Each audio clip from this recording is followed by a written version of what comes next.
Hello students, कैसे हो आप लोग? ठीक ठाक चल रही है पढ़ाई लिखाई?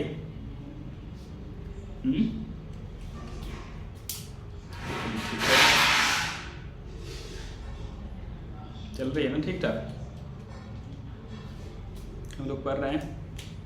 मेरा नाम जानते होंगे कुछ लोग नहीं जानते हैं, गौरव। और हम लोग चैप्टर अभी पढ़ रहे हैं। चैप्टर का नाम नहीं दिख रहा है। हम लोग अभी चैप्टर पढ़ रहे हैं chemical coordination and integration.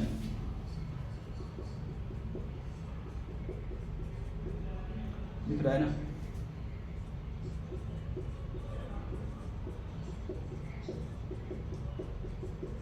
Chemical coordination and integration.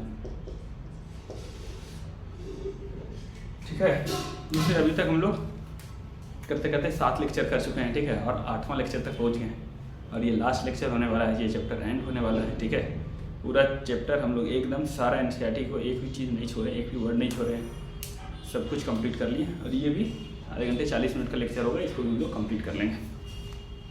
तो देखो, पिछले लेक्चर में हम लोग कर लिए थे, क्या कर लिए थे, टेस्टिस कर लिए थे, ऑब्री कर लिए थे, और उसके बाद हम लोग कर लिए थे कि जो नॉन इंडोक्राइन टिश्यू था उसका कुछ हार्मोन होता था, वो सब कर लिए थे। उसमें लास्ट में एक लाइन लिखा हुआ है, एक पॉइंट लिखा हुआ है जो हम लोगों को याद रखना है कि देखो यार, कुछ कुछ होते हैं जो नॉन इंडोक्राइन टिश्यू है। प्रॉपर इंडोक्राइन ग्लैंड वो नहीं है, नॉन इंडोक्राइन टिश्यू है, लेकिन वो भी कुछ और अलग अलग तरीके के हार्मोन्स बनाते हैं, निकालते हैं, सेक्रीट करते हैं, जिसको हम लोग बोल देते हैं ग्रोथ फैक्टर्स। क्या बोल देते हैं? Growth factors. वो किससे बनता है? नॉन इंडोक्राइन टिश्यू से बनता है। वो प्रॉपर इंडोक्राइन ग्लैंड नहीं है, उससे भी हार्मोन बनता है। तो क्या बोल देते हैं? ग्रोथ फैक्टर्स बोल देते हैं। ग्रोथ फैक्टर्स का लिखा हुआ एनसीईआरटी कहता है कि ग्रोथ फैक्टर्स का रहना इसेंशियल है। इसेंशियल रोल है किसके लिए? सेल्स के ग्रोथ के लिए, रिपेयर के लिए, रीजनरेशन के लिए। ये पॉइंट लिखा हुआ है, तो ये दिमाग में रखिएगा कि some non endocrine tissues secretes hormones, also secretes hormones. ठीक है, नोन एज ग्रोथ फैक्टर्स। ठीक है, and they are essential for growth and repair of the cells tissues. ठीक है, इतना बात याद रखोगे। ये बात यहाँ पर लिखा है नोट में। पिछले क्लास में जो था, पिछले वाला जो टॉपिक हम लोग लिए थे वो वाला नॉन इंडोक्राइन वाले में, उसी में एक में लास्ट लाइन लिखा हुआ है। क्या लिखा हुआ है देखो ना, नोट करके सबसे पहले इसको बात कर लेते हैं। क्या है? Other non endocrine tissue secretes hormone. वो भी हार्मोन सेक्रीट करते हैं। क्या बोलते हैं उसको? ग्रोथ फैक्टर्स बोलते हैं। क्या बोलते हैं? Growth factors. ठीक है, essential for normal growth of tissue, normal growth of tissue के लिए जरूरी है, एंड देयर रिपेयरिंग, उसके रिपेयर रीजनरेशन के लिए जरूरी है। तो कुछ एग्जांपल, जैसे ग्रोथ फैक्टर्स का कुछ एग्जांपल, जैसे मैंने एक लिखा है IGF-1। इसी को अगर फुल फॉर्म लिखना है तो लिख दो IGF, मतलब इंसुलिन लाइक। आई से हुआ इंसुलिन लाइक, GF से ग्रोथ फैक्टर। ठीक है, इंसुलिन लाइक ग्रोथ फैक्टर। ठीक है, 1, ये बहुत सारा नंबर। फिर दूसरा जैसे लिखा है PDGF। PDGF मतलब प्लेटलेट लाइक, ये platelet derived, PD platelet derived growth factor. समझ में आया? तो ये सब कुछ ग्रोथ फैक्टर्स है, जो कि जिसका भी रोल है ग्रोथ ऑफ सेल के ग्रोथ है ना, growth of the tissue and repairing. ये पॉइंट एक दिमाग में सिर्फ रखना है।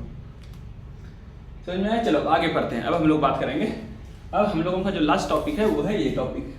कौन सा है? लेक्चर 8। हम लोग लास्ट लेक्चर पढ़ रहे हैं मैकेनिज्म ऑफ हार्मोन एक्शन। ठीक है, हार्मोन कैसे काम करता है। हार्मोन तो सारा पढ़ लिया, अलग अलग ग्लैंड का हम लोग एक एक करके सारे ग्लैंड पढ़ दिए है ना, ऊपर से लेकर के नीचे तक जितना 9 ग्लैंड होता था सारा पढ़ लिया। 3 हेड रीजन में, 3 थोरेसिक रीजन में, और फिर नीचे एब्डोमिनल रीजन भी 3 पढ़ लिया ना, सब खत्म कर दिया। ये हार्मोन जो बना, ये हार्मोन काम कैसे करेगा? तो सबसे पहले काम कहाँ करता है तुम बता दो। हम कई बार बोल चुके हैं कि हार्मोन्स कहाँ एक्ट करता है? उसके टारगेट ऑर्गन पर। हर एक हार्मोन का क्या होता है? एक टारगेट ऑर्गन होता है। तो आप पूछेगा सर ऐसा क्या है जो कि टारगेट ऑर्गन पे काम करता है? सब जगह काम काहे नहीं करता है? क्योंकि हार्मोन तो जहाँ है रिलीज हो जाता है वहाँ ब्लड में चला जाता है। अब ब्लड तो जानते हो ना, सब जगह जाता है पूरे बॉडी में। तो ब्लड के साथ हार्मोन तो पूरे बॉडी में सब जगह चला जाएगा, है ना। हाथ पैर नीचे कान, ठीक है, कान कहाँ चला जाएगा? पेनक्रियास, टेस्टिस, सब जगह जाएगा हार्मोन ब्लड के साथ। जाएगा कि नहीं जाएगा? लेकिन कि वो हार्मोन सिर्फ अपने टारगेट पर ही काम करता है। ऐसा क्या खास बात है? समझ में? तो ऐसा खास बात इस क्या है इसमें कि जितने भी हार्मोन्स होते हैं, हार्मोन जितने भी होते हैं, उस सबको पहचानने वाला कोई होता है, रिसेप्टर होता है। उसके पहचानने वाले को बोलते हैं रिसेप्टर। हर एक हार्मोन का रिसेप्टर जो उसके टारगेट ऑर्गन पर ही होता है। तो टारगेट ऑर्गन के पास ही क्या है? रिसेप्टर है। किसी भी हार्मोन का, पार्टिकुलर हार्मोन का रिसेप्टर होता है। तो रिसेप्टर जो होगा कहाँ होगा? वो टारगेट ऑर्गन पर होगा। तो इसीलिए हार्मोन जाएगा तो सब जगह, लेकिन उसको पहचानेगा कोई नहीं। पहचानेगा कौन? जो उसका टारगेट ऑर्गन है। क्यों पहचानेगा? क्योंकि टारगेट ऑर्गन पर उसको पहचानने वाला रिसेप्टर है। और रिसेप्टर्स क्या होते हैं? प्रोटीन का ही बना होता है, पढ़े हो ना कहाँ वाले चैप्टर में? एनिमल टिश्यूज में जब आप पढ़ते हो टिश्यूज, तो वहाँ पर बताया एनिमल टिश्यूज में नहीं, बायोमोलिक्यूल्स में। बायोमोलिक्यूल्स में एक बॉक्स जो बना हुआ है प्रोटीन वाले, प्रोटीन की रिसेप्टर्स क्या है? वो प्रोटीन ही होता है, स्पेसिफिक प्रोटीन होता है। चलो इतना बात कर लिया। अब सुनो ध्यान से, एक बात याद रखना, ये सब पढ़ते हो enzymes are very specific in nature, है ना। एंजाइम बहुत स्पेसिफिक होता है क्योंकि हर एक एंजाइम एक ही केमिकल रिएक्शन को कराता है। उसी तरीके से रिसेप्टर्स जो होता है, receptors are very specific in nature, याद रखिएगा। रिसेप्टर्स भी काफ़ी स्पेसिफिक होता है। वो रिसेप्टर ऐसा नहीं कि एक रिसेप्टर 10-10 हार्मोन को पहचानेगा, एक रिसेप्टर सिर्फ एक हार्मोन को ही पहचानता है। समझ में आया था? इसीलिए receptors are very specific in nature, याद रहेगा ना। Receptors are very specific in nature because each receptor recognize a single hormone. समझ में आ गया इतना बात? चलो ठीक, अब सुनो ध्यान से, पहले कहानी सुन लो, उसके बाद सब कुछ तो कर ही लेंगे। अब देखो कि क्या है, ओके ये सब तो बात पढ़ लिए। अब देखो क्या है, हार्मोन जो काम करता है, बोला कि हार्मोन एक्शन करेगा किस पर? टारगेट ऑर्गन पर। क्यों सर? क्योंकि टारगेट ऑर्गन पर रिसेप्टर्स होता है और क्या ये रिसेप्टर्स नहीं होता है। अब देखो ये रिसेप्टर्स जो है, रिसेप्टर्स मतलब जो हार्मोन को रिकॉग्नाइज करता है, पहचानता है। अब ये रिसेप्टर्स जो है दो तरह का रिसेप्टर्स है। अब रिसेप्टर्स हो सकता है कि टारगेट ऑर्गन है, टारगेट ऑर्गन है तो सेल होगा, ऑर्गन है तो टिश्यू, टिश्यू है सेल, सेल से बना हुआ टिश्यू, टिश्यू से बना हुआ ऑर्गन। तो टारगेट ऑर्गन का जो सेल होगा, अब रिसेप्टर हो सकता है कि सेल के बाहर ही है, बाउंड्री में, सेल मेम्ब्रेन पर है। तो रिसेप्टर कहाँ हो सकता है? सेल मेम्ब्रेन पर हो सकता है, बाहर में बाउंड्री पर ही, सेल मेम्ब्रेन पर। तो उसको बोलेंगे मेम्ब्रेन बाउंड रिसेप्टर। क्या बोलेंगे? Membrane bound receptor. क्यों? क्योंकि वो सेल के अंदर नहीं है, मेम्ब्रेन पे ही लगा हुआ है, ठीक है। और दूसरा तरह का रिसेप्टर होता है कि सेल मेम्ब्रेन भी नहीं होता, अंदर, सेल के अंदर चले जाओ, साइटोप्लाज्म में चले जाओ, अंदर चले जाओ, ठीक है। तो अंदर चले गए तो उसको बोलता है इंट्रासेलुलर रिसेप्टर। समझ में आया? एक होता है मेम्ब्रेन बाउंड रिसेप्टर, दूसरा होता है intracellular receptor. Membrane bound receptor membrane से बाउंड होगा, मेम्ब्रेन पे लगा होगा, प्लाज्मा मेम्ब्रेन पर लगा होगा। अब किसके प्लाज्मा मेम्ब्रेन पर? टारगेट ऑर्गन में जो सेल होगा, टारगेट ऑर्गन के सेल जो होंगे उसके प्लाज्मा मेम्ब्रेन पर। समझ में आया इतना बात? दूसरा इंट्रासेलुलर, इंट्रासेलुलर का होगा inside the cell, inside the cell होगा, सेल के अंदर। सेल के अंदर तो बहुत कुछ है ना, साइटोप्लाज्म है ना, राइबोसोम है, माइटोकॉन्ड्रिया है, न्यूक्लियस है, ठीक है, गोल्गी बॉडी, बहुत कुछ है। तो सेल के अंदर चले जाएं, इनसाइड से सेल चले जाएं तो कहाँ मिलेगा? तो इनसाइड सेल मोस्टली जो है न्यूक्लियस में होता है रिसेप्टर, कहाँ? न्यूक्लियस में। इसीलिए intracellular receptor mostly nuclear receptor होता है। कौन सा? न्यूक्लियर रिसेप्टर, क्योंकि सेल के अंदर कहाँ? न्यूक्लियस में होता है। समझ में आया? चलो थोड़ा सा बात कर लेते हैं, इतना बात करनी है, फिर देख लेते हैं कि क्या क्या बात है इसमें।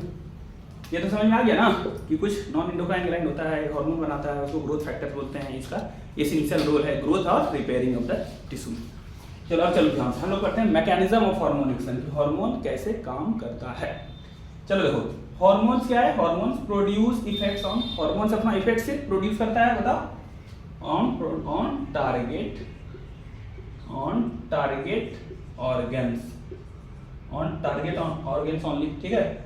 टारगेट ऑर्गन जो है सिर्फ वहीं पर काम करेगा। क्यों भाई लिखा है? बिकॉज हार्मोन रिसेप्टर्स, क्योंकि हार्मोन को काम करने के लिए हार्मोन को कोई पहचानेगा तब तो।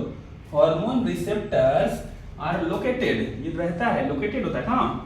On target tissues only. Receptors कहाँ होते हैं? सिर्फ टारगेट टिश्यू पर भी होता है, ठीक है। तो hormones produce effects on target organ, बोलो टारगेट टिश्यू, जो बोलना होगा बोल देना। समझ में आ गया? आगे चलो, देखो हार्मोन रिसेप्टर्स जो हैं, हार्मोन रिसेप्टर्स कितने तरह के होते हैं अभी बताया, बोलो। हार्मोन रिसेप्टर्स होते हैं दो तरीके के, 2 टाइप्स के होते हैं। कौन कौन सा रिसेप्टर होता है? देखो पहला बोलते हैं इसको मेम्ब्रेन बाउंड रिसेप्टर। क्या बोले? देखो आर लिख करके घेर दिया, ऐसे आर लिख करके घेर दिया, शॉर्ट में समझ लेना, रिसेप्टर मैंने लिखा है, समझ गया ना। ये जो आर लिख करके ऐसे घेर दिया, क्या हो गया? मेम्ब्रेन, MEMB डॉट लिखा है, पूरा मेम्ब्रेन नहीं लिखा, समझ जाओ, मेम्ब्रेन बाउंड रिसेप्टर, ठीक है। चलो आगे, इसी को हम लोग बोल सकते हैं, ये सेल के अंदर तो नहीं है, एक्स्ट्रा सेलुलर रिसेप्टर भी बोल सकते हैं, ठीक है, एक्स्ट्रा सेलुलर रिसेप्टर। तो बताओ तो ये कहाँ होगा? ये रिसेप्टर कहाँ होगा? तो लिखा है पी, ऐसे देखो पी लिख करके घेर दिया, ये मेरा भाई शॉर्ट फॉर्म है, ठीक है, तुम्हें समझने के लिए बता देता हूँ। आप कहीं यूज लिखिएगा तो मत लिख दीजिएगा पी, लेकिन मैंने शॉर्ट में लिखा, आप समझ लीजिए। पी लिख करके ऐसे घेरा मतलब प्रेजेंट, ठीक है, अपना शॉर्ट फॉर्म है, अपना रूल है। चलो प्रेजेंट ऑन, बताओ प्रेजेंट ऑन सेल मेम्ब्रेन, ये कहाँ होगा? मेम्ब्रेन बाउंड है ना, तो सेल मेम्ब्रेन पर होगा। कहाँ होगा? Present on cell membrane of target cell, जो टारगेट सेल होगा उसके सेल मेम्ब्रेन पर होगा, तभी तो बोलते हैं मेम्ब्रेन को। समझ में आया? चलो दूसरा आ जाओ, दूसरा क्या है? दूसरा है इंट्रासेलुलर रिसेप्टर। इंट्रा मतलब ही होता है अंदर, सेल के अंदर, इंट्रासेलुलर रिसेप्टर, देख रहे हो इंट्रासेलुलर रिसेप्टर। अब ये प्रेजेंट कहाँ प्रेजेंट होगा बताओ? प्रेजेंट तो सेल के अंदर हो जाएगा, तो present inside, present inside target cell, inside से टारगेट सेल के अंदर हो जाएगा, ठीक है। अब इनसाइड कहाँ होगा? इनसाइड तो लिखा है मोस्टली, क्या लिखा है? न्यूक्लियर रिसेप्टर लिखा है ना, हाँ लिखा है मोस्टली न्यूक्लियर रिसेप्टर, न्यूक्लियस के अंदर होता है, न्यूक्लियस में होता है, समझ में आया? तो इतना बात कर लिए, अब हम लोग आगे पढ़ेंगे। इतना स्क्रीनशॉट लेना है ले लो, लिखना है तो लिखो।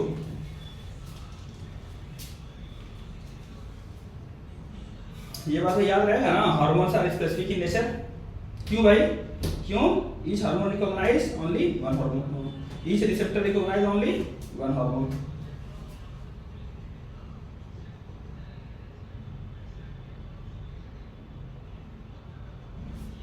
चलो बिठा दो, ठीक है, तो इसको हटा दो। This one,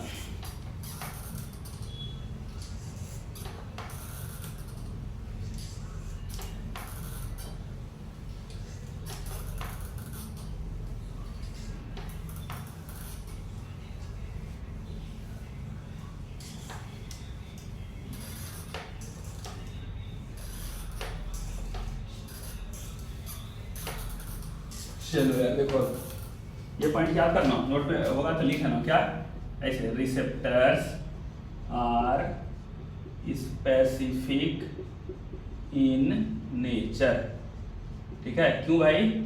because each receptor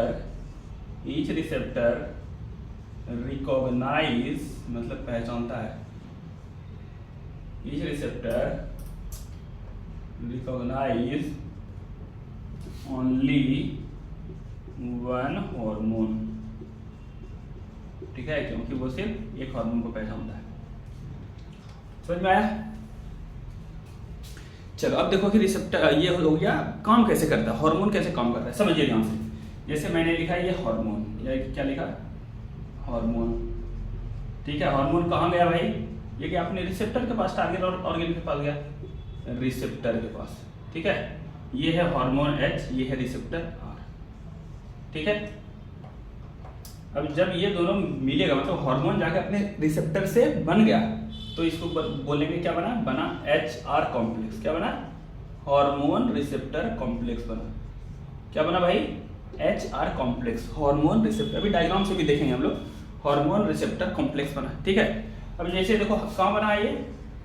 target cell के पास क्या था? रिसेप्टर था, है ना। वहां पर जाके कौन लग गया? टारगेट, ये टारगेट सेल है, यहाँ से घूमते हुए ब्लड से कौन आया? हार्मोन आया। ये दोनों मिल गया तो क्या हो गया? हार्मोन रिसेप्टर कॉम्प्लेक्स बन गया ना। तो हार्मोन रिसेप्टर कॉम्प्लेक्स जब बन जाएगा तो ये कहाँ बना है? टारगेट सेल में बना है, टारगेट टिश्यू में बना है। तो क्या होगा? टारगेट टिश्यू में होगा बायोकेमिकल चेंजेस, ठीक है, कुछ चेंजेस होंगे, बायोकेमिकल चेंजेस।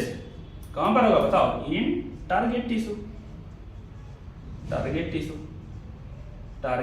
में बायोकेमिकल चेंजेस हो जाएगा, ठीक है। और जब बायोकेमिकल चेंज हो जाएगा तो फिर क्या होगा? इसका मेटाबॉलिज्म चेंज हो जाएगा, ठीक है। मेटाबॉलिज्म चेंज हो जाएगा, और मेटाबॉलिज्म चेंज हो जाएगा तो फिर फिजियोलॉजिकल एक्शन भी चेंज हो जाएगा। Metabolism and physiological action, physio दिख रहा है फिजियोलॉजिकल एक्शन, ठीक है। चेंज समझ में आया कैसे कोई भी काम करता है? हार्मोन आता है, अपने रिसेप्टर से बाइंड करता है, हार्मोन रिसेप्टर कॉम्प्लेक्स बनाता है। जैसे हार्मोन रिसेप्टर कॉम्प्लेक्स कहाँ बना? टारगेट सेल में बना होगा, टारगेट टिश्यू में बना होगा, तो उसका क्या हो जाएगा? बायोकेमिकल चेंज होगा टारगेट टिश्यू में। बायोकेमिकल चेंज अगर हो जाएगा तो उसका मेटाबॉलिज्म चेंज हो जाएगा और उसका फिजियोलॉजी चेंज हो जाएगा। तो जो भी मैसेज लेके आया होगा ये हार्मोन, उस तरह का फिजियोलॉजी चेंज कर देगा, तो यही अपना वो इफेक्ट छोड़ देगा। समझ में आया? समझ में आया? चलो ठीक, इतना समझ गए।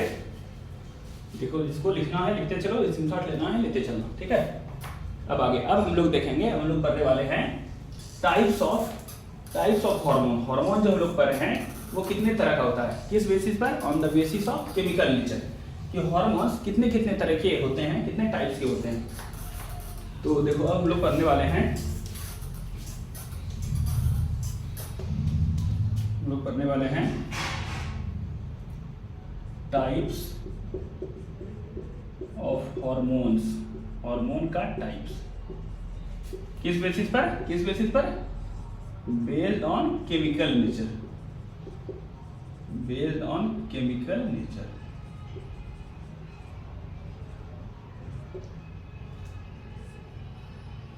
Types of hormone based on chemical nature.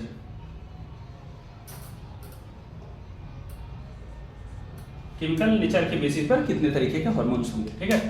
तो देखो हम लोग 3-4 ग्रुप बनाते हैं। कौन सा? एक हम लोग एक ग्रुप में रखते हैं किसको? पेप्टाइड, पेप्टाइड, पॉलीपेप्टाइड, पॉलीपेप्टाइड या तो प्रोटीन, ये सब हार्मोन रख लेते हैं। पेप्टाइड, पॉलीपेप्टाइड, प्रोटीन, ये सब हार्मोन का एक ग्रुप बनाते हैं, ठीक है। दूसरा ग्रुप हम लोग देखते हैं एमिनो एसिड डेरिवेटिव। क्या? एमिनो एसिड डेरिवेटिव,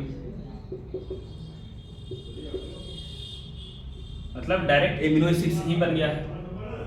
तीसरा ले लो आइडोथायरोनिन्स,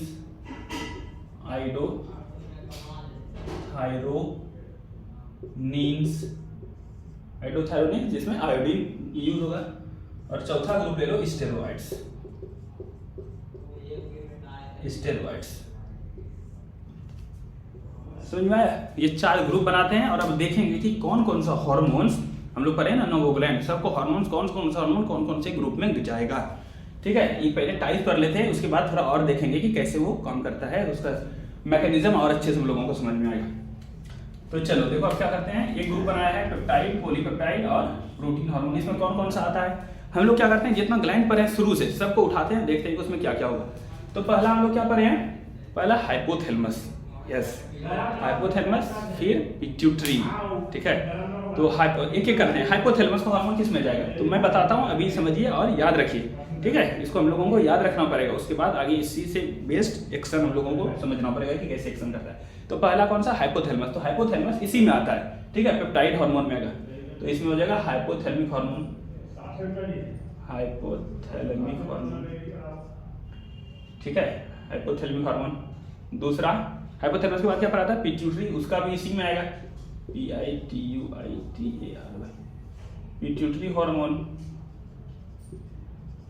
पिट्यूटरी हार्मोन भी इसमें। तीसरे का क्या पढ़ा था? पीनियल।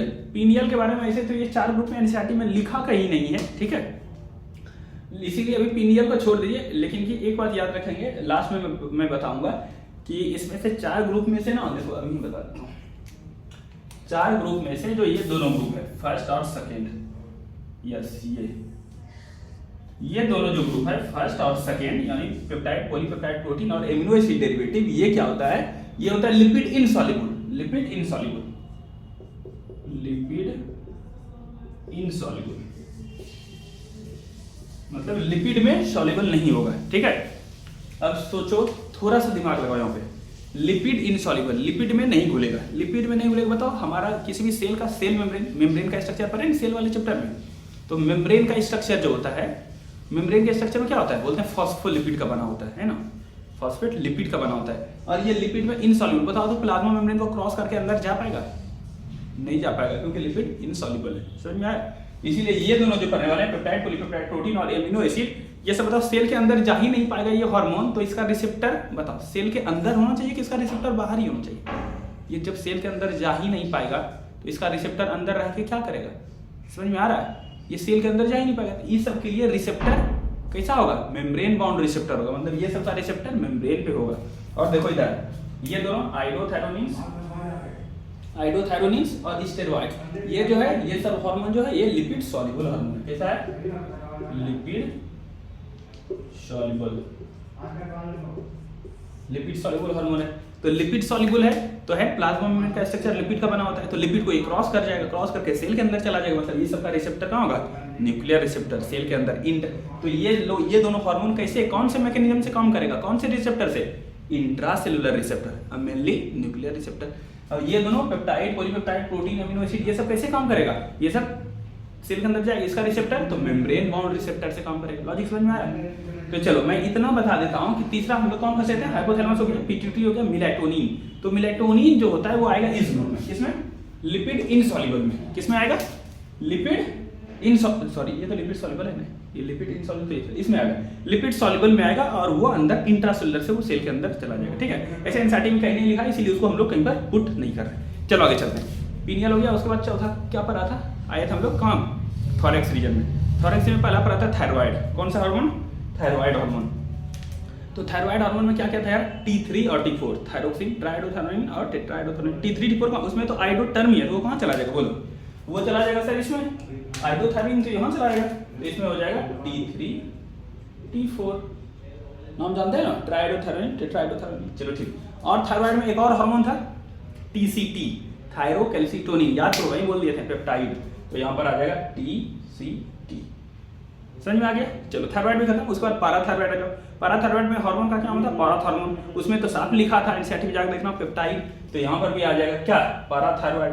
पैराथायराइड को क्या बोलते थे, PTH बोलते थे, पैराथायराइड। ठीक है, पैराथायराइड के बाद बोलो क्या, थाइमस आया था। थाइमस, थाइमस में तो लिखा है कि पेप्टाइड हार्मोन है, तो यहाँ पर थाइमस का हार्मोन आ जाएगा, यानी थाइमोसिन।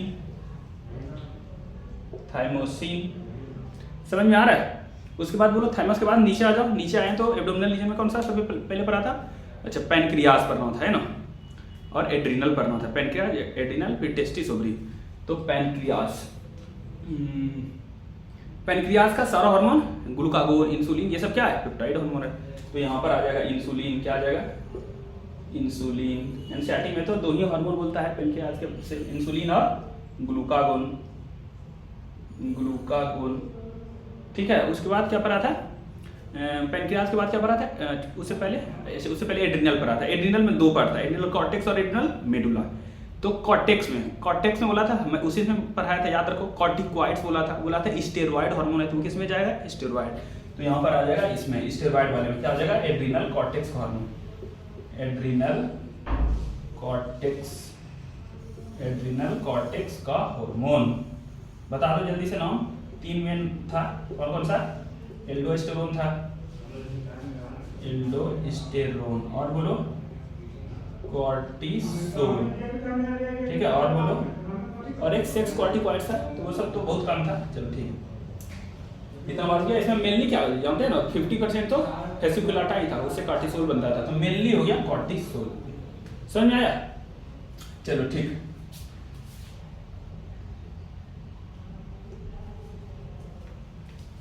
इसमें अगर एड्रिनल कॉर्टिसोल में मेनली एक पूछा जाए तो क्या, कॉर्टिसोल। उसके बाद आ जाओ एड्रिनल मेडुला में आ जाओ। मेडुला में क्या था, इमरजेंसी हार्मोन, इपिनेफ्रिन, नॉरएपिनेफ्रिन। तो वो क्या है, ये सब बनता है एकदम एमिनो एसिड, टायरोसिन एक एमिनो एसिड दूसरी से बनता है, तो वो चला जाएगा एमिनो एसिड डेरिवेटिव। किधर है, एमिनो एसिड डेरिवेटिव। तो यहाँ पर आ जाएगा क्या, एड्रिनलिन या नॉरएड्रिनलिन, ऐसे लिख देते हैं, इपिनेफ्रिन, इपिनेफ्रिन या तो नॉरएपिनेफ्रिन, नॉरएपिनेफ्रिन। चलो एड्रिनल भी हो गया। एड्रिनल के बाद टेस्टिस, याद रखना गोनाड्स का जो हार्मोन है टेस्टिस ओवरी, ये सीधा स्टेरॉइड्स होता है। ठीक है, ज्यादा दिमाग मत लगाना। तो स्टेरॉइड्स, तो गोनाड्स में क्या था बोलो, मेल में एंड्रोजन्स था, यानी टेस्टोस्टेरोन, टेस्टोस्टेरोन। समझ में आया। और फीमेल में बताओ जो ओवरी से क्या बनता था, एस्ट्रोजन, प्रोजेस्टेरोन। तो सब यहाँ आ जाएगा, ज्यादा दिमाग नहीं लगाना। गोनाड्स का कहाँ, गोनाड्स का जितना भी हार्मोन बनता है टेस्टिस ओवरी से, वो सब स्टेरॉइड्स। तो क्या होगा इसमें, एस्ट्रोजन, एस्ट्रोजन, और बोलो प्रोजेस्टेरोन,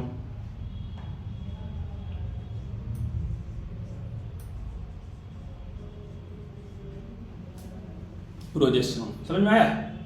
सबका क्लासिफिकेशन कर देना जितना हार्मोन पढ़े थे। और बता दो जितना भी पढ़ा था क्या, जीआईटी का सारा, उधर जितना भी पढ़ा था, जितना भी नॉन इंडोक्राइन वाला था, सारा का सारा पेप्टाइड था, टेंशन ही नहीं है ना। समझ में आया। जीआईटी वाला जितना भी हार्मोन था या एएनएफ जो भी था, सब क्या था, तो सब पेप्टाइड हार्मोन था। सब कहाँ आ जाएगा, यहाँ पर आ जाएगा। ठीक है, तो इसमें नॉन इंडोक्राइन वाला जो भी था, नॉन इंडोक्राइन से जो हार्मोन बना था, सबका क्लासिफिकेशन कर दिया ना। 4 ग्रुप है, क्या क्या, पेप्टाइड, पॉलीपेप्टाइड, प्रोटीन वाला ग्रुप, उसके बाद एमिनो एसिड वाला ग्रुप, एमिनो एसिड डेरिवेटिव, उसके बाद आइडोथायराइन, उसके बाद है स्टेरॉइड। समझ में आया। इसको दिमाग में हम लोग को सेट कर लेना, इसी पर बेस्ड आगे मैकेनिज्म होने वाला है। चलो लिखो, इसको याद कर लेना। हाइपोथैलेमस, हाइपोथैलेमस पिट्यूटरी, ठीक है, यहाँ पर। उसके बाद थायराइड, उसके बाद पीलियल का छोड़ देना है, ठीक है। उसके बाद आए थे कहाँ, उसके बाद थायराइड, थायराइड में T3 और T4 कहाँ जाएगा, आइसोथायरिन में जाएगा, लेकिन TCT कहाँ जाएगा, पेप्टाइड में चला जाएगा। पैराथायराइड का हार्मोन पेप्टाइड हो जाएगा, थाइमस का हार्मोन पेप्टाइड हो जाएगा। थाइमस के बाद नीचे आ जाओ, पेनक्रियास का हार्मोन पेप्टाइड हो जाएगा, पेनक्रियास का इंसुलिन ग्लूकागोन। उसके बाद पेनक्रियास का एड्रिनल में आ जाओ, एड्रिनल का कॉर्टेक्स वाला कहाँ चला जाएगा, कॉर्टिकॉइड्स स्टेरॉइड में चला जाएगा, यहाँ चला जाएगा। उसका मेडुला वाला कहाँ चला जाएगा, तो इम्यूनो एसिड डेरिवेटिव में चला जाएगा, एपिनेफ्रिन नॉन एपिनेफ्रिन में चला जाएगा। उसके बाद टेस्टिस ओवरीज गोनेड्स कहाँ चला जाएगा, स्टेरॉइड में चला जाएगा। खत्म। चलो इतना पढ़ लिया, अब इस हिसाब से हम लोगों को आगे एक्शन देखना है कैसे होता है। मिटा देता हूँ इसको, जल्दी से लेना हम लोग। चलो इसको मैं मिटा, समझ में आया ना, ये दोनों आइडोथायरिन और स्टेरॉइड्स। आइडोथायरिन स्टेरॉइड क्या है, लिपिड सॉल्युबल। तो ये कैसे एक्शन करेगा, ये चला जाएगा सेल के अंदर, इंट्रासेलुलर रिसेप्टर से काम करेगा, और ये लिपिड इनसॉल्युबल, सेल के अंदर जा नहीं पाएगा, तो ये एक्स्ट्रा सेलुलर रिसेप्टर यानी मेम्ब्रेन बाउंड रिसेप्टर से एक्शन करेगा।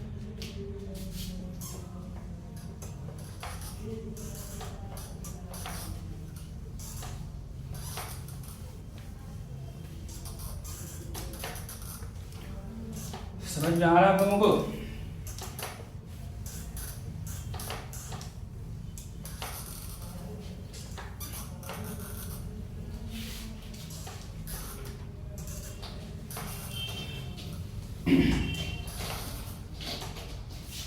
चलो अब देखते हैं, हम लोग देखते हैं hormone action, hormone action through extra, लिखते हैं membrane bound receptor, membrane bound receptor.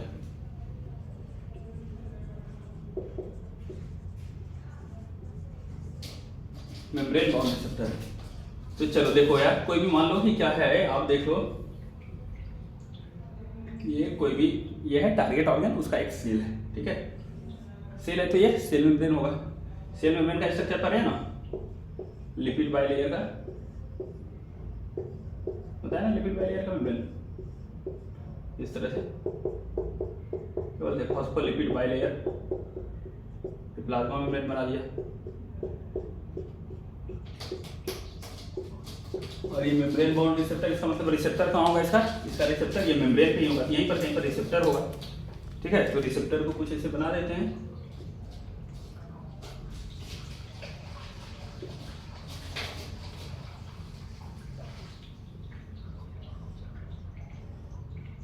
चलो ठीक, ये क्या बनाया, ये बनाया है रिसेप्टर, समझने के लिए ये है रिसेप्टर, क्या है, ये मेम्ब्रेन पे लगा हुआ रिसेप्टर है, ठीक है। अब सोचो क्या होगा, ये टारगेट ऑर्गन है, उसका मेम्ब्रेन था, उस पर रिसेप्टर था। अब मान लो कि ये क्या है, कोई भी ले लो, कोई भी ले लो, तो कौन सा लेगा, मेम्ब्रेन बाउंड रिसेप्टर या तो प्रोपेप्टाइड वाला लेगा कोई, या कोई और ले लो, कुछ भी पकड़ लो, हाइपोथैलेमस पिट्यूटरी का कोई भी पकड़ लो, जैसे पिट्यूटरी से आता था गोनाडोट्रोपिन, LHFSH, FSH पकड़ लेंगे, ठीक है। तो यहाँ पर आया FSH,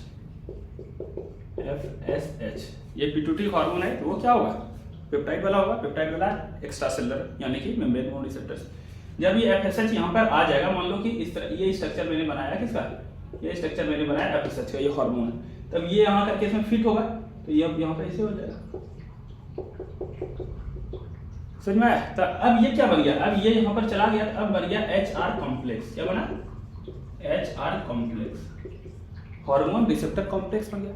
जैसे भी अभी बताए थे कैसे एक्शन होता है, जैसे कॉम्प्लेक्स बनता है तो क्या होगा, अब देखो ये हार्मोन सेल के अंदर तो आ नहीं पाएगा, है ना, आ नहीं पाएगा, लेकिन सेल के अंदर मैसेज देना है, काम करवाना है, इसको करवाना है ना, तो ये क्या करेगा, देखो तुमको कोई काम करवाना है, तुम वहां जा नहीं सकते हो, तो तुम किसी तीसरे को फोन करोगे, यार करवा देना, है कि नहीं, समझ में आ रहा है। तो ये अंदर जा नहीं सकता, लेकिन इसको काम करवाना है, तो अब ये क्या करेगा, जो अंदर यहाँ है उसको तैयार करेगा, तो उसको बोलते हैं सेकेंडरी मैसेंजर। तो इसका सबसे पहला रिस्पॉन्स क्या होगा, रिस्पॉन्स 1 क्या होगा, सेकेंडरी मैसेंजर बनाएगा, ठीक है, फॉर्मेशन ऑफ सेकेंडरी मैसेंजर, ऐसे लिखा हूं, सेकेंडरी मैसेंजर, सेकेंडरी मैसेंजर। तो सेकेंडरी मैसेंजर के बारे में यही थोड़ा बता देते हैं कि कुछ केमिकल्स होता है जो सेकेंडरी मैसेंजर की तरह काम करता है, जैसे साइक्लिक AMP, साइक्लिक AMP जानते हैं ना, एडेनोसिन मोनोफॉस्फेट, और cyclic GMP, cyclic guanosine monophosphate, ये सब काम करता है किसकी तरह, सेकेंडरी मैसेंजर की तरह। फिर क्या है, और है IP3, ये क्या होता है, इनोसिटॉल ट्राइफॉस्फेट, ठीक है, और क्या होता है, और याद रखिएगा Ca2+N कैल्शियम है, ये याद रखना।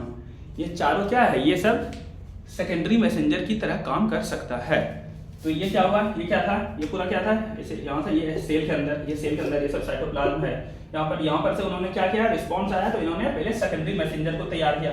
वो सेकेंडरी मैसेंजर क्या हो सकता है, साइक्लिक एमपी हो सकता है, साइक्लिक जीएमपी हो सकता है, IP3 हो सकता है। IP3 को बोलते हैं आई से इनोसिटॉल, P से फॉस्फेट, लेकिन कैटो फॉस्फेट 3 फॉस्फेट तो बोलते हैं इनोसिटॉल ट्राइफॉस्फेट। समझ में आया? चलो ठीक, ये सबका नोट्स मिल जाएगा, सबका मेरा हैंड रिटन नोट्स एकदम अच्छे से है। जैसे हम सोच रहे हैं कि एक टेलीग्राम चैनल बना दें, वहाँ पर नोट्स अपलोड करना है। आप लोग बताइए कि क्या करना चाहिए, नोट्स आप लोगों को बेनिफिशियल रहेगा, चाहिए टेलीग्राम चैनल बना करके अपलोड करना चाहिए कि क्या करना चाहिए, कमेंट में एक बार आप लोग बताइएगा सब लोग कि क्या करना चाहिए, जैसा होगा उस हिसाब से सोचेंगे। ठीक है, इतना बात हो गया। तो अब ये क्या क्या, अब ये सेकेंडरी मैसेंजर बना दिया, इतना समझ में आ रहा है? सेकेंडरी मैसेंजर बना दिया। सेकेंडरी मैसेंजर क्या क्या हो सकता है, जल्दी जल्दी बोल दो, जल्दी जल्दी बोल दो, ये चारों में से कुछ भी हो सकता है सर। ठीक है, तो चलो जैसे सेकेंडरी मैसेंजर बना तब क्या होगा, कुछ बायोकेमिकल चेंजेस होगा, बायोकेमिकल चेंजेस होगा, बायोकेमिकल चेंजेस या रिस्पॉन्स, कुछ भी लिख दो, रिस्पॉन्स। और उससे क्या हो जाएगा, फिर फिजियोलॉजिकल रिस्पॉन्स हो जाएगा, फिजियोलॉजिकल रिस्पॉन्स हो जाएगा। समझ में आया? अब ये केमिकल जैसा आया था, जो मैसेज लेकर के आया था, जैसे सोचो ये FSH है और ये कहाँ आया है, FSH का एक्शन कहाँ होता है बोलो तो, FSH कौन बनाता है, पिट्यूटरी बनाता है। फॉलिकल स्टिमुलेटिंग हार्मोन कहाँ एक्शन होता है बताओ, FSH का एक्शन कहाँ, ओवरी पर, फॉलिकल को स्टिमुलेट करेगा। मतलब ये किसका था, ये ओवेरियन, ओवरी का सेल था, ओवरी पर उसका रिसेप्टर होगा, यही ना होगा ये। अब ओवरी के अंदर आया, सॉरी ओवरी पर आया और यहाँ पर ग्रोथ करा रहा है, तो क्या काम उसका, फॉलिकल का ग्रोथ कराना है ना, ओवेरियन फॉलिकल का ग्रोथ कराना। तो ये फिजियोलॉजिकल रिस्पॉन्स देगा ना, क्या कराएगा, उसका ग्रोथ करा देगा। तो क्या हो जाएगा, ओवेरियन फॉलिकल ग्रोथ हो जाएगा। समझ में आया? इस तरह से एक्शन होता है। समझ में आया कि कैसे मेम्ब्रेन बाउंड रिसेप्टर कैसे काम करता है। कोई भी जो मेम्ब्रेन बाउंड रिसेप्टर होता है वो अपना हार्मोन लेता है, मेम्ब्रेन पर बाइंड करता है, और वो चूंकि हार्मोन नहीं आ पाएगा डायरेक्ट, तो वो सबसे पहले क्या करता है, सेकेंडरी मैसेंजर को तैयार करता है। सेकेंडरी मैसेंजर को तैयार करेगा। अब सेकेंडरी मैसेंजर जैसे तैयार होगा तो बायोकेमिकल रिस्पॉन्स होगा, उसके बाद फिजियोलॉजिकल रिस्पॉन्स हो जाएगा, चेंज हो जाएगा, और फिर जो भी एक्शन होना था वो हो जाएगा। समझ में आया कि नहीं आया बताओ? मिटा दूं इसको?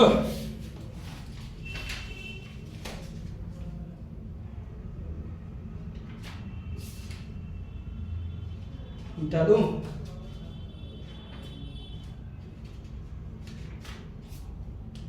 चलो अब हम लोग कर लेंगे दूसरा।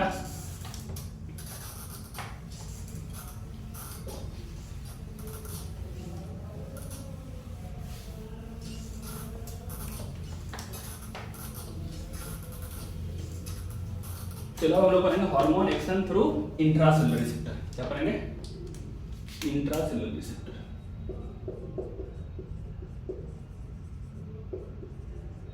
इंट्रासेलुलर रिसेप्टर में मेनली क्या होता है, न्यूक्लियर रिसेप्टर। ठीक है, तो सोचो ठीक है, फिर उसी तरह से कोई ये टारगेट सेल है,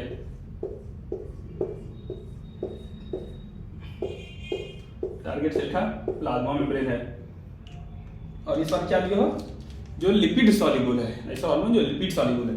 जैसे क्या ले लो, कोई स्टेरॉइड से ले लो, या तो और कौन सा था, आइडोथैरिन, कुछ भी ले लो। स्टेरॉइड से जैसे ले लेते हैं एस्ट्रोजन ले लेते हैं, एस्ट्रोजन ले लिया। अब एस्ट्रोजन क्या है, लिपिड सॉल्युबल है, तो इसका रिसेप्टर तो मेम्ब्रेन में काहे के लिए होगा, क्योंकि ये तो क्या है सॉल्युबल है, तो ये सीधे अंदर आ जाएगा, इसको रोकेगा नहीं ना। लिपिड सॉल्युबल है तो लिपिड का बना होता है प्लाज्मा मेम्ब्रेन, तो इसको पास लाइक डिसॉल्व लाइक है ना, ये लिपिड सॉल्युबल है, लिपिड इसको पास होने देगा। अब क्या होगा, ये सेल है तो ये सब साइटोप्लाज्म होगा, और यहाँ पर क्या है, ये है न्यूक्लियस, ये कुछ न्यूक्लियस होगा और यहाँ न्यूक्लियस है। ठीक है, न्यूक्लियस में ही कुछ रिसेप्टर लो, इस तरह का रिसेप्टर बना दिया। समझ में आया? तो ये क्या है, ये है रिसेप्टर।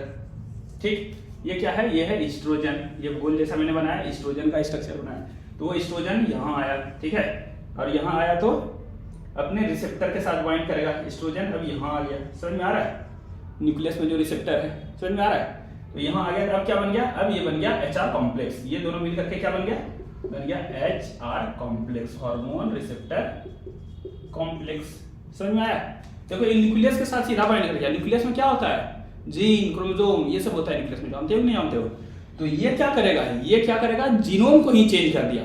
समझ में आ रहा है, इन्होंने क्या किया, देखो यहाँ एस्ट्रोजन था, लिपिड सॉल्युबल था, ये सीधा क्रॉस करके अंदर आ गया, अपने रिसेप्टर के साथ बाइंड किया। रिसेप्टर कहाँ था, न्यूक्लियस में था, और न्यूक्लियस में तो क्या होता है, क्रोमोसोम, जीन होता है, उसके साथ बाइंड करके जीनोम को ही चेंज कर देगा। ये बात समझ में आया, ये क्या करेगा, जीनोम को ही चेंज कर देगा।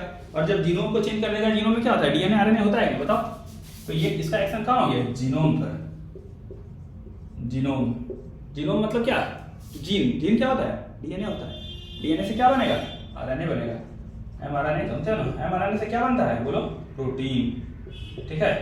और अलग प्रोटीन बना तो फिर अलग रिस्पॉन्स होगा, जैसा प्रोटीन बनता है वैसा ही रिस्पॉन्स होता है, जानते हैं ना। प्रोटीन से फिर आगे एंजाइम और फिर वही एक्शन करेगा, तो रिस्पॉन्स करेगा। कौन आया था, एस्ट्रोजन आया था।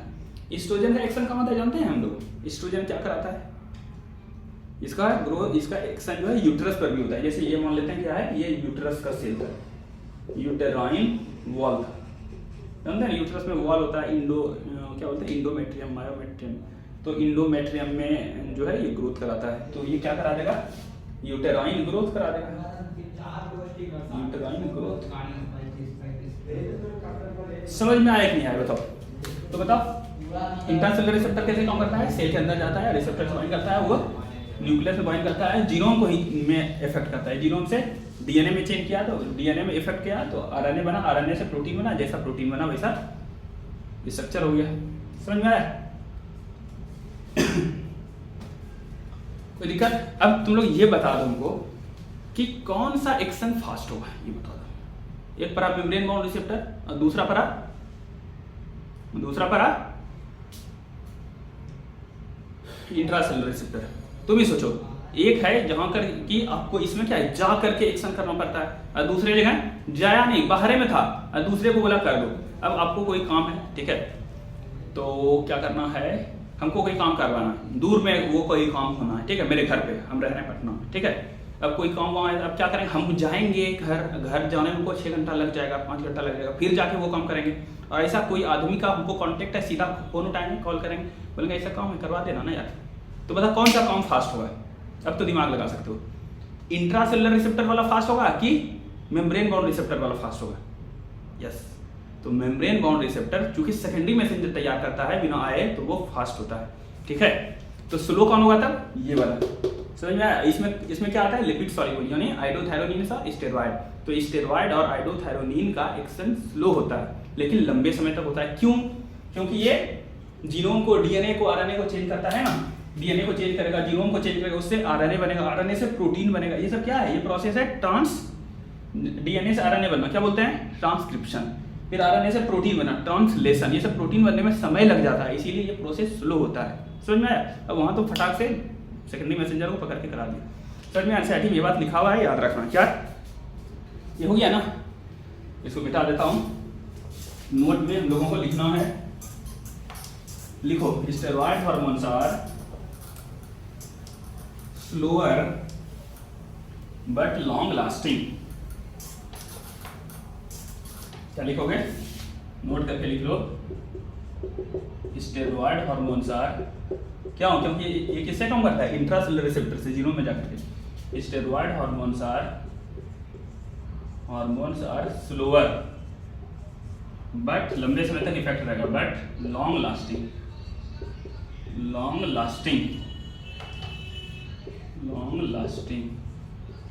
एज कंपेयर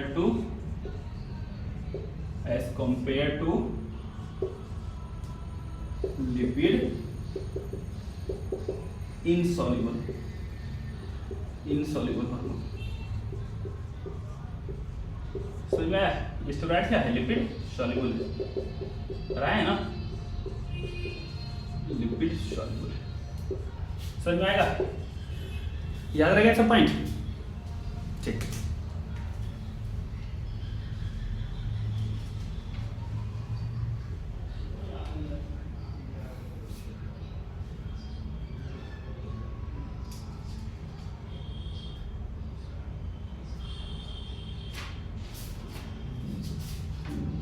समझ में आया, हो गया ना। तो इस तरह से ये चैप्टर आपका होता है कंप्लीट। ठीक है, सब कुछ पढ़ा दिया, कुछ नहीं छोड़ा। अब क्या करेंगे, आपको एक लेक्चर में अभी थोड़ा में आधे घंटे में क्या करते हैं, पूरा चैप्टर हम लोग एक बार रिवाइज कर लेंगे और कुछ क्वेश्चन प्रैक्टिस कर लेंगे, जिससे कॉन्फिडेंस आ जाएगा। ऐसे यहाँ तक पढ़ाया गया, एक भी लाइन नहीं छोड़ा गया है, ये कंप्लीट है। आपको समझ में कितना आया, फिर एनसीईआरटी जाके एक बार देख लीजिएगा, फिर देखिएगा कि कुछ नया है क्या, कुछ भी नया नहीं मिलेगा। ठीक है, कितना एनसीईआरटी समझ में आता है, 100% समझ में आएगा। ठीक है, लेक्चर को ध्यान से सुना कीजिए आप लोग, उसके बाद एनसीईआरटी जाके देख लिया कीजिए, फिर क्वेश्चन प्रैक्टिस कीजिए, बनेगा। ऐसे हम अभी एक समरी लेक्चर होगा तो आधे घंटे 40 मिनट में सोचेंगे पूरा चैप्टर बोल दें, खाली लिखेंगे नहीं, फटाफट सब बोल दें जितना पढ़े हैं 7-8 लेक्चर में, फिर क्वेश्चन प्रैक्टिस कर लेंगे। ठीक है, तो पढ़ाई करिए।